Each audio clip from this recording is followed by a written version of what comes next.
안녕하세요. 바이오제약 산업에 대해서 소개해드릴 성상현이라고 합니다. 제가 오늘 가지고 온 주제는 Will AI improve R&D circumstances in pharma?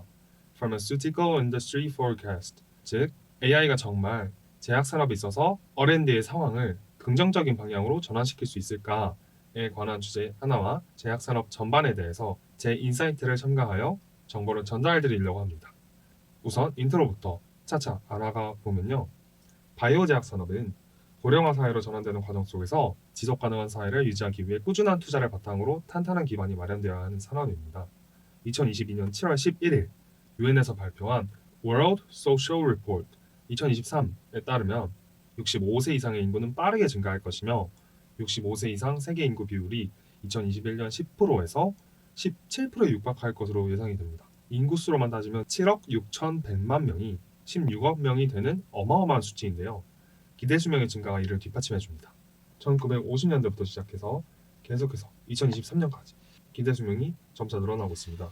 이는 남녀 불문하고 계속 늘어나고 있죠. 고령화 인구가 늘면서 환자의 수도 비례하여 증가하는데 제약산업 측에선 소비자가 자연스레 늘어나는 셈입니다. 이런 큰 흐름 속에서 글로벌 제약회사들의 동태와 제약산업의 청사진을 그려보고자 합니다. 제약회사의 R&D 그리고 신약개발 과정을 알아볼 건데요. 제약회사에서 R&D 과정이 굉장히 중요한 이유는 예산의 대부분을 R&D에 편성을 하기 때문입니다. 제약회사의 R&D 신약개발 과정은 다음과 같습니다. 첫 번째, 후보물질 발굴인데요. Drug Discovery라고도 합니다. 두 번째, 전임상 단계입니다. Preclinical Research. 세 번째, 임상 1, 2, 3단계인데요. Clinical Development이라고 합니다. 네 번째, 품목 허가 승인 신청 및 의약품 시판 단계인데요. Market Approval 단계이죠.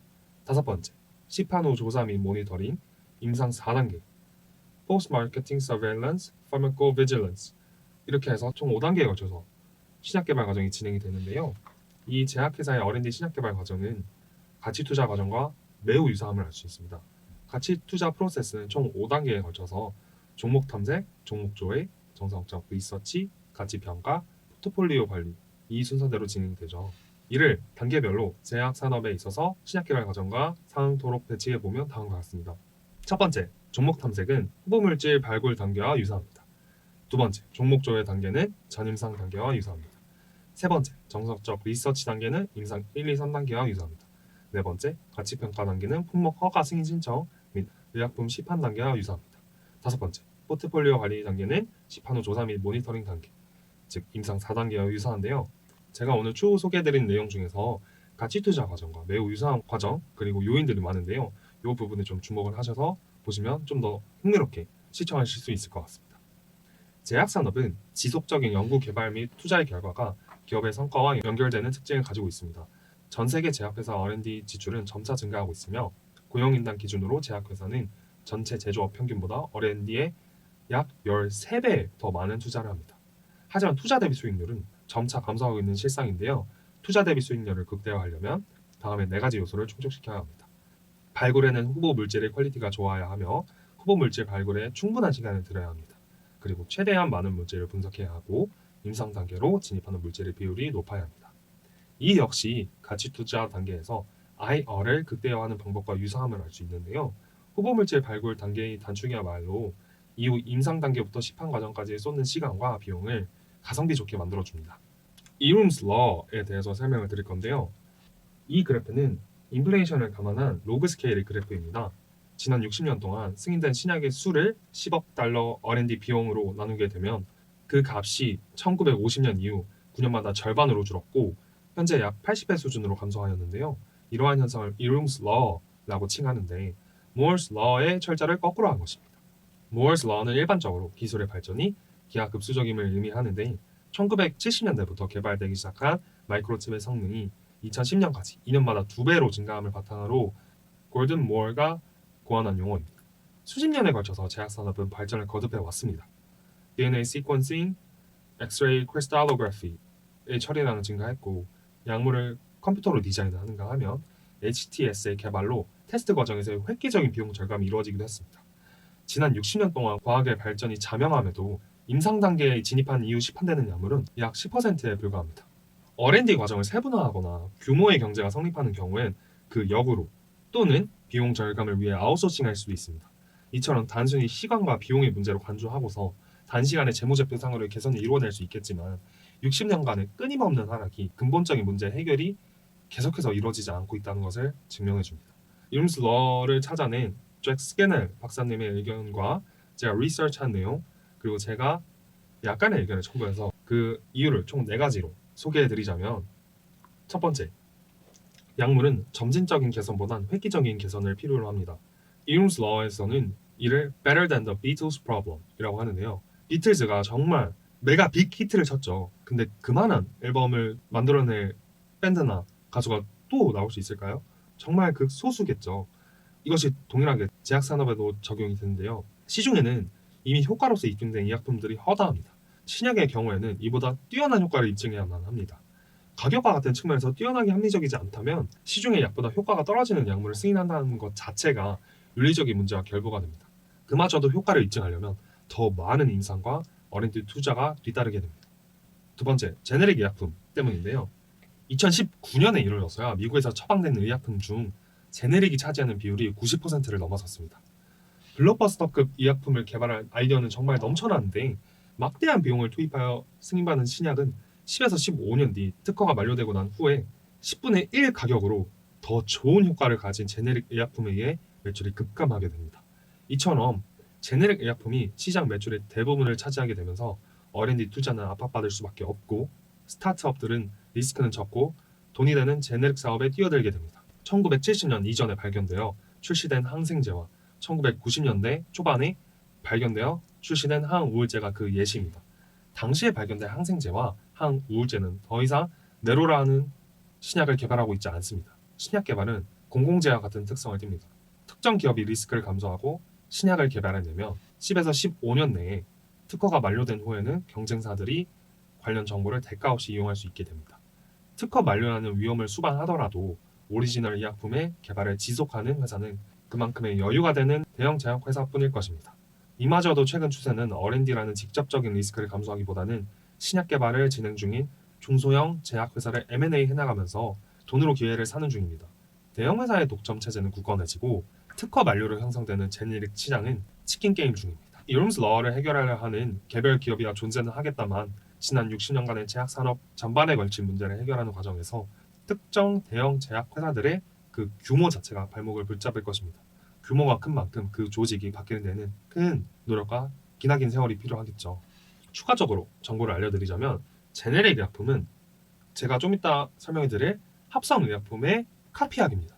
Biosimilar는 제가 좀 이따 설명해드릴 Biotechnology Drugs, 그러니까 바이오 의약품의 카피약인 셈입니다. 바이오시밀러는 이름에서도 나와 있다시피 사실 완전한 카피약일 수가 없는데요. 시밀러라고 하죠. 생물학적 제제, 그러니까 저희가 합성해서 만든 게 아니고 바이오 의약품이다 보니까 완벽히 카피해내기가 어려워요. 그래서 어떻게 보면 제네릭 의약품 때문에 오리지널 의약품이 지는 리스크보다 바이오시밀러 때문에 바이오 의약품이 지는 리스크가 더 적다고 볼 수 있겠습니다. 그래서 신약 승인 건수가 점차 증가한 이유도 있어요. 그건 또 차차 설명해 드리도록 하겠습니다. Pharmaceutical research is increasingly attempted to be accelerated by money and the throw money at it tendency. 대형 제약 회사들이 돈을 뿌리고 있어요. 뿌리는 걸로 문제를 해결하려고 하는 거죠. 그게 정말 근본적인 해결이 될까? 라고 제가 의문을 던지는 거죠. 지난 60년 동안 R&D에 대한 투자 수익률이 높았다는 사실이 R&D 비용 지출을 부추겼습니다.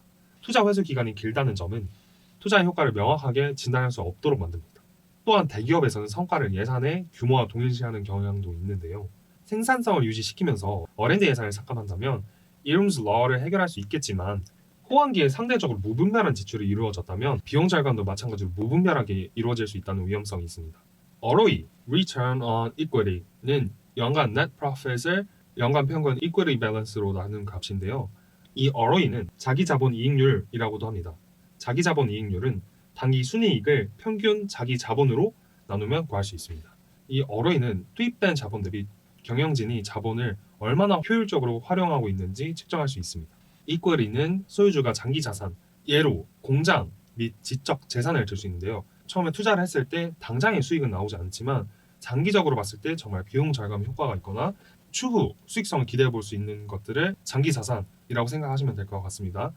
이 쿼리는 소유주가 장기 자산에 더 많이 투자할수록 배당금이나 바이백을 통해 더 적게 가져갈수록 증가하는 경향이 있습니다.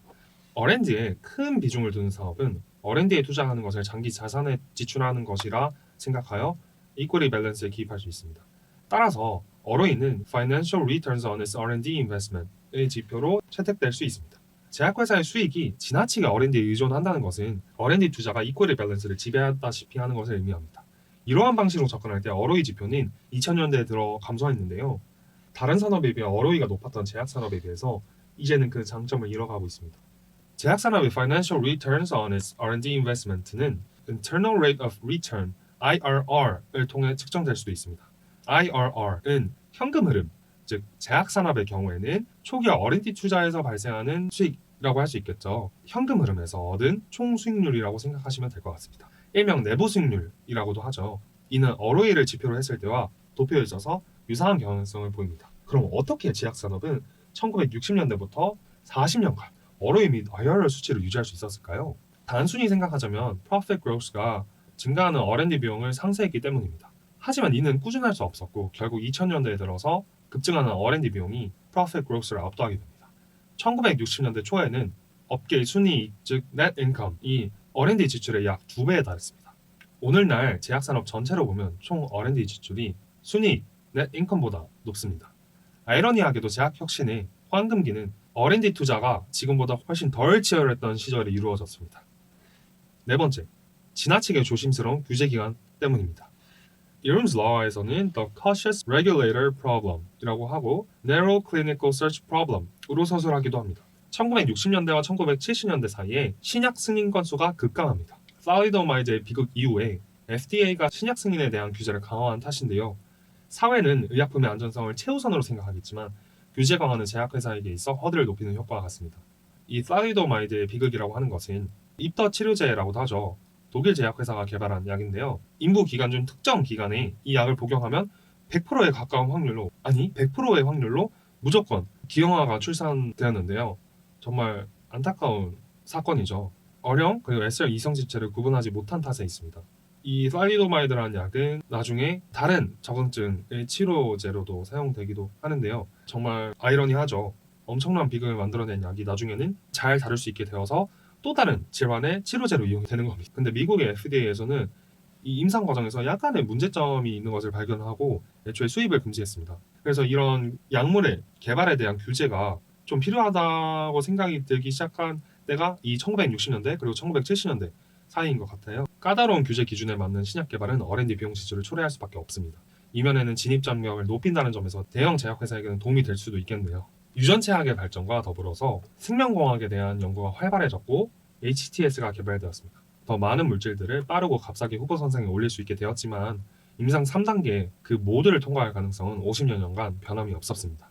이전에는 다방면에서 후보 물질들을 발굴해내고 초기 스크리닝도 in vivo에서 진행되었던 반면에 단일 타겟만을 염두에 두고 설계된 약물을 in vitro 그리고 in silico에서 스크리닝하게 된 것이 그 원인입니다.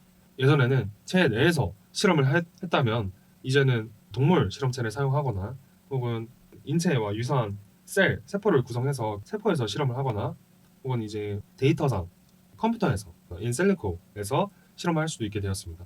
기술이 발전해서 더 다양한 방법으로 임상 실험을 할 수 있게 되었지만 그만큼 어쩔 수 없이 인비보 환경에서 실험을 하던 때보다는 그 임상 효과의 퀄리티가 좋지 않겠죠. 규제기관은 정해놓은 ADME 수치하에서 적응증의 최소화를 원하고 최대한 많은 임상 실험 데이터를 요구합니다. 적응증이라고 하면 예를 들어 약물 A로 기침 그리고 가래를 치료할 수 있습니다. 그러면 약물 A의 적응증은 기침과 가래가 되는 것인데요. 만약에 기침, 가래, 오한, 발열 이런 모든 적응증을 한 번에 치료할 수 있게 되면 나중에 실제 시판 후에 다른 약물과의 상호작용 평가를 하거나 혹은 부작용이 생겼을 때 약물 A 때문에 생긴 것인지 아니면 이것이 다른 약물 때문에 생긴 것인지 구분하기가 너무 어렵게 됩니다. 약물 A가 있으면 적응증은 하나만 있어야 저희가 컨트롤하기 더 쉬워지는 것이죠. 그렇기 때문에 규제기관에서는 적응증의 최소화를 원하는 것입니다. 그리고 당연히 최대한 많은 임상 데이터를 요구하겠죠. 질병의 원인과 그 작용 방식에 대해서 알고 있다면 그 원인을 무력화시키거나 작용 방식의 일부를 차단시킴으로써 약물을 개발해야겠다는 생각은 당연합니다. 하지만 신체 메커니즘은 그리 단순하지도 않을 뿐더러 특정 타겟을 목표로 하는 저분자 약물, conventional drug라고 생각하시면 될 것 같아요. 이 저분자 약물들이 실제로 체내에서 어떻게 작용하는지, 부작용은 무엇인지, 다른 약물과의 상호작용은 어떠한지 예측하기 어렵습니다. 실제로 1993년부터 2004년까지 생물학적 제재, 고분자 물질들입니다. 이 생물학적 제재들은 저분자 의약품보다 더 높은 승인율을 기록했습니다. 저분자 의약품이 13%였고 생물학적 제재, 고분자 의약품이 32%였습니다. 이는 현재 바이오텍 드러그가 컨벤셔널 드러그보다 스페셜리티 드러그가 트래디셔널 드러그보다 앞서 나간 이유일 것입니다. 이룸스 러 그래프의 추세가 변화가 있음을 시사하는 논문이 2020년 12월 네이처에 게재되었습니다. 2010년경부터 추세선이 실제로 바뀌었고 그 결과 2018년까지 연간 10억 달러의 R&D 지출당 0.7개의 새로운 분자 객체 NME가 출시되는 것으로 나타났습니다. 직접적인 원인은 지금까지 제가 설명해드린 하락권 원인에서 찾을 수 있는데요. 휴먼 지놈 프로젝트를 시작으로 개인의 유전력, 지노타입을 고려하여서 개인 맞춤형 의약품이라는 개념이 탄생하게 되었고 적은 인구를 대상으로 하는 의약품이 출시되기 시작했습니다. 특히 유전자 변이로 인해 발생하는 희귀 질환이나 자가 면역 질환, 암 등의 분야에 있어 비약적인 발전을 이루어냈습니다. 증상에 따라서 질병을 구분하던 시대와 다르게 발병의 원인이 무엇인지 파악하고 과학적 근거를 바탕으로 치료를 할 수 있게 되었습니다. 즉 질병이 세분화되면서 그에 상응하는 의약품도 증가한 것을 알 수 있는데요. 예전에는 열이 난다고 했을 때 이것이 감기 때문인지 코로나 때문인지 독감 때문인지 몰랐거든요. 근데 너가 열이 나니까 약물 A를 복용해라 라고 했다면 지금은 너가 열이 나는데 감기 때문이구나. 그럼 감기를 치료할 수 있는 약물을 처방해줄게. 그럼 독감을 치료할 수 있는 약을 처방해줄게. 그럼 코로나를 치료할 수 있는 약을 처방해줄게. 라고 세분화되었다는 거죠. 더 발전했다는 의미이죠. 그렇기 때문에 당연히 자연스럽게 의약품의 수도 증가하게 되었습니다. 질환이 세분화되었기 때문이죠. 보시면 자가면역 질환, 오토이뮤, 그리고 oncology, 암을 치료하는 약물을 의미합니다. 스페셜리티, 희귀 질환들을 의미하겠죠. 자가면역 질환의 경우에는 특정 자가면역 질환에 해당하는 환자의 수도 적고 그 환자를 위해서 신약을 개발해내는 것이 너무 어렵습니다. 근데 이제는 그것이 만약에 급여화되거나 혹은 이제 보험 처리가 되거나 그리고 그만큼의 수요가 있기 때문에 개인에 맞는 의약품을 처방해야 된다는 그 인식이 더 강해졌기 때문에 자가면역 질환의 시장이 점차 증가하게 되고 암도 유방암, 폐암, 피부암 정말 다양하죠. 암의 종류에 따라서 의약품의 수도 계속해서 세분화되고 증가하고 있고 희귀 질환마저도 증가하고 있습니다. 그 시작은 HIV였는데요. 두 번째 이유로 규제 승인 기준의 변화를 들 수 있습니다. 앞서 언급한 희귀 질환을 치료하는 NMA의 경우에는 표본이 적어서 임상 실험도 어려울 뿐더러 치료법이 없는 경우가 허다해 일부 규제 완화를 통해 사용 승인의 허가를 뒀습니다. 이것이 정말 정해진 절차에 맞는 임상 실험을 통과해야만 신약을 시판할 수 있다면 그 환자는 어떻게 보면 가능성이 있는 약인데 모든 임상 실험을 거치지 못했다고 해서 그 치료의 기회를 잃을 수도 있는 것이잖아요. 이것도 어찌 보면 윤리적인 문제와 결부되게 되죠. 그래서 어느 정도 규제 기관에서는 희귀 질환에 대해서는 임상 실험의 규제를 어느 정도 완화해 주게 됩니다. 예로서 DMD 치료를 위한 엑선 디스 51이 있습니다. 세 번째 이유인데요. 신약을 개발하는 과정의 효율은 1950년대 이후로 계속 발전해 왔지만 그래프의 하락 추세를 반전시키지는 못했습니다. 이는 효율보다는 효과가 좋아야 함을 시사하는데요. AI의 도입만으로 R&D 이펙트를 크게 증가시킬 수 없는 이유입니다. 유전자 데이터를 활용하여 의사결정을 내리고 희귀한 질병을 치료할 수 있게 됨으로써 추세를 반전시킬 수 있었습니다. Quality beats quantity, predictive validity, 양보다 질이죠. 해결 방안을 좀 알려드리고자 하는데요. 앞서 말씀드린 이 추세 반전의 이유만으로는 정말 근본적인 원인이 해결되었다고 저는 생각하지 않습니다. 그렇기 위해선 저는 실패의 원인을 분석하고 투명한 데이터를 제공해야 된다고 생각합니다. 앞서 R&D 지출에 비해 신약 개발이 더디다하여 무차별적으로 R&D 예산을 늘려왔던 것이 실패의 원인 중 하나라고 분석하였는데요. 1990년대에는 생명공학 분야에서의 획기적인 기술 발전으로 반등의 기미가 보였지만 오히려 FDA가 제시하는 규제의 틀에 맞추어 많고 빠르게 스크리닝하는 것에만 집중하다 보니 실제 임상 단계에 돌입하는 의약품의 수는 줄어들었습니다. 무얼스 러가 바이오 분야에는 적용될 수 없다는 방증이기도 합니다. 2010년대에 들어서는 개인 맞춤형 의약품이 늘면서 하락 추세가 멈추긴 했지만 그 근본적인 문제는 해결되지 못했습니다. 그래서 저희가 해결 방안을 모색해야 할 필요가 있는데요. 지금껏 R&D 지출만을 맹목적으로 늘리면서 M&A를 통해 덩치를 키우며 표면적인 개선만을 시도한 결과 불과 9년 만이라는 기간 만에 R&D 생산성은 10.1%에서 1.9%로 떨어졌습니다. 바이오 제약 분야가 타 업종에 비해 R&D 분야에서의 절대적인 실패의 횟수가 많은 만큼 실패를 교훈 삼아 실패의 원인을 분석하고 차차 발전해 나간다면 개선의 여지가 충분합니다. R&D 과정이 있어 투명한 데이터를 주주나 이사회에게 혹은 FDA나 NIH와 같은 공공기관에게 제공토록 한다면 개별적 기업의 개선은 물론 산업 전반에 걸쳐 이룸스 러를 극복할 수 있는 단초가 될 것입니다. 인지 오류를 줄이기 위해 투자 일지를 쓰는 것과 같은 맥락이라고 볼 수 있겠네요. Combination Therapies. 에이즈가 대표적인 Combination Therapy를 활용한 예입니다. 에이즈의 발병 원인인 HIV는 단일 안티레트로바이럴 드러그로 효과를 보기는 어렵습니다. 안티레트로바이럴 드러그를 5개 정도 조합하면 완전한 치료는 어렵지만 컨트롤 가능한 정도로 유지할 수 있는데요. 단일 약물로서는 효과가 없던 것이 여러 개의 약물을 혼합하게 되면 새로운 효과를 띠게 되는 것입니다. 완전히 새로운 약물보다는 지금까지 개발된 약물을 조합하여 새로운 약물을 만들어내는 발상의 전환을 하는 것도 해결 방안이 될 수 있는 것입니다. 하지만 시중엔 약 2,800개의 약물이 존재하고 biomarkers, resistance, side effects, pricing, FDA 등등까지 고려하다 보면 정말 그 조합의 수가 무한한데요. 당연히 이 많은 경우의 수를 모두 임상 실험에 적용해 볼 수는 없을 터 바이오 제약 분야에선 과학기술의 발전에 따라 해결해야만 하는 문제만 늘어나고 리스크가 증가하는 걸 보면 Moore's Law를 적용할 수 없다는 것을 알 수 있습니다. 즉, 또다시 quality beats quantity입니다. 양보단 질이죠. AI will be incrementally helpful but not revolutionary in drug discovery. AI가 정말 인류에 있어서 많은 도움은 되겠다만 제약 산업에 있어 신약 개발 과정에선 아직은 회의적인데요. 최근 AI 기술이 많이 발전하면서 다양한 분야에 있어 응용이 되고 있습니다. 분명 제약 R&D 분야에도 도움이 될 것입니다. 다만 R&D 분야에 있어 AI의 적용이 산업 전반에 걸쳐 긍정적인 영향을 끼칠 것이라는 의견에 대해서는 저는 아직까지 좀 회의적입니다. AI라고 불리는 것은 대부분 통계에 기반한 패턴 인식이라고 볼 수 있는데요. 리얼월드에 적용될 실질적인 문제에 부합하는 충분한 데이터가 존재하지 않으면 생성된 패턴이 무의미해질 수도 있다는 것입니다.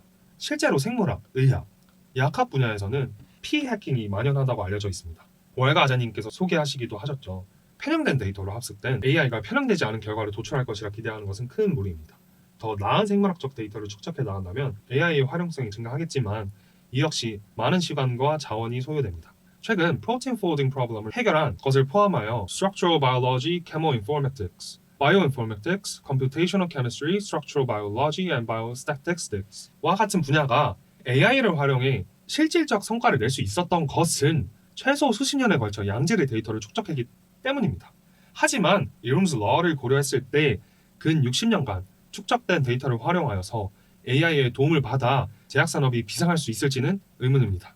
결과적으로 AI가 정보를 수집하는 풀이 중요해질 것입니다. 비판적 사고와 함께 나아가는 개인이 모여 집단을 이루고 AI는 그 집단을 모델링하여 그 역할을 증폭시켜줄 것입니다.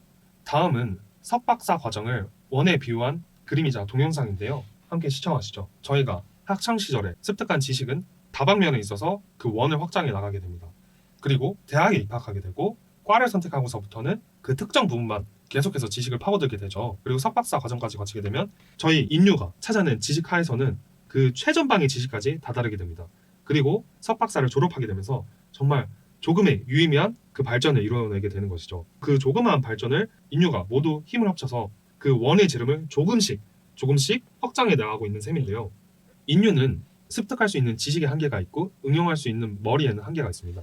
하지만 AI는 그렇지 않습니다. 암기와 지식의 확장에 한계가 없습니다. AI는 시간과 물리적인 제약에서 벗어나 지름을 넓혀줄 것입니다. AI는 결국 옥석을 가려낼 것입니다. To hope and to a better tomorrow, be ready. 제가 오늘 이 바이오 제약 산업 전반에 걸쳐서 정보들을 전달해 드렸지만 이 AI라는 주제로 마무리를 하면서 저희가 얻어낸 인사이트는 AI라는 시대가 도래했다고 해서 무작정 AI에 맡겨둘 것이 아니라 저희도 그에 마땅한 노력을 해야 한다는 것입니다. 그리고 바이오 제약 산업의 전망이 어둡다 하여서 무작정 투자를 미뤄야지 라고 생각할 것이 아니라 제가 포인트를 짚어드렸던 부분을 실제로 이행하고 있는 기업을 찾아낸다면 그것만큼 좋은 투자가 어디 있겠습니까? 그 성장성이 무궁무진하겠죠. 저도 이렇게 리서치를 하면서 개별 기업들을 여러 군데 찾아보곤 하였는데요. 한번 투자해보고자 합니다.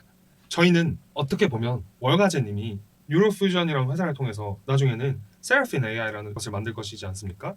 근데 제가 이 밸리 AI라는 플랫폼 안에서 커뮤니티 활동을 하다 보면 그리고 지식을 습득하는 과정에서 보다 보면 정말 다방면에서 뛰어난 인재분들이 모여 계십니다. 정말 저는 최근에 들어서 너무 이 기회를 얻었다는 것을 감사하게 느끼고 있고 이 시너지를 만들어 나간다는 것 자체가 하루하루 볼 때마다 너무 신기하고 감동입니다. 솔직히 말해서. 그런데 어떻게 이 좋은 툴을 갖고서 AI를 만들어내는데 어떻게 성공하지 않을 수 있겠습니까?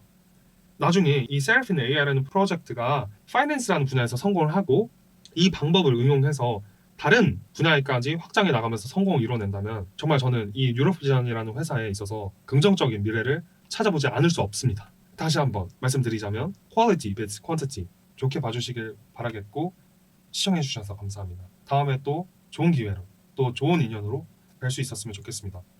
감사합니다. 뉴로퓨전 화이팅! 화이팅! 화이팅!